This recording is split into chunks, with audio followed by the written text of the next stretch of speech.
Hello viewers, welcome to Zeegoals.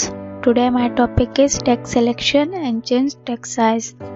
Now we know in what ways we can select a word and change their size. So first we know how to selection of text. If we click on a word, the cursor appears over there.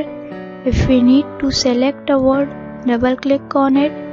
A single click will bring up the selection mark. Double click select the word and clicking 3 times will select the complete line.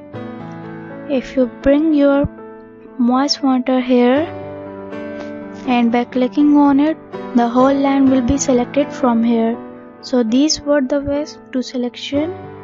Now we know how we can change the font size.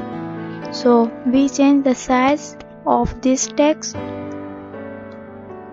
Now we will go to the ribbon and click on font size and select the size which we want, and we can also use this for increase font size and use this for decrease font size. So this was the ways of change the font size. If you wanna learn, so keep watching my videos. Thank you.